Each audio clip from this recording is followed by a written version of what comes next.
पुरस्तमचलं ध्रुवं संनियमेन्द्रियग्रामं सर्वत्र समबुद्धयः ते प्राप्नुवन्ति मामेव सर्वभूतहिते रताः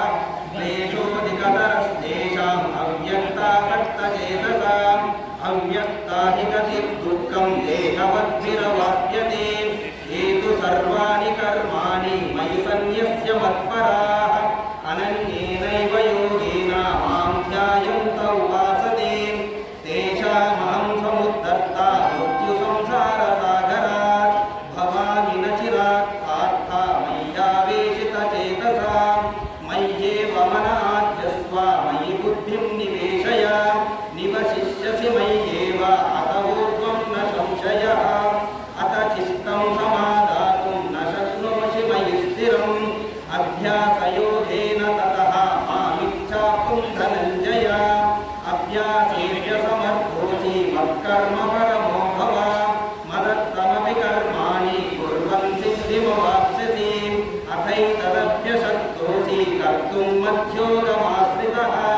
सर्वकर्मफलत्यागं न तत्कुर्यात्मवान् श्रेयो हि ज्ञानमभ्यासात् ज्ञानाध्यानं विशिष्यते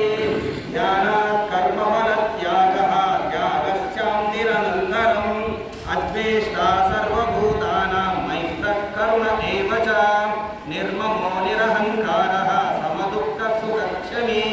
सन्तुष्टः सततं योगी यथात्मा दृढनिश्चयः मय्यर्पितमनो बुद्धिः यो मद्भक्तः स मे प्रियः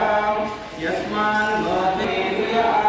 यो न दृश्यते न द्वेष्टि न शोचति न काङ्क्षति शुभाशुभः इत्यादि भक्तिमार्गे स मे प्रियः स्थिरमतिः वर्तते श्रद्धदानाः परमाः भक्तास्तेऽपि मे प्रियाः ॐ तत्सदिति श्रीमद्भगवद्गीतासु उपनिषत्सु ब्रह्मविद्यायां योगशास्त्रे श्रीकृष्णार्जुनसंवादे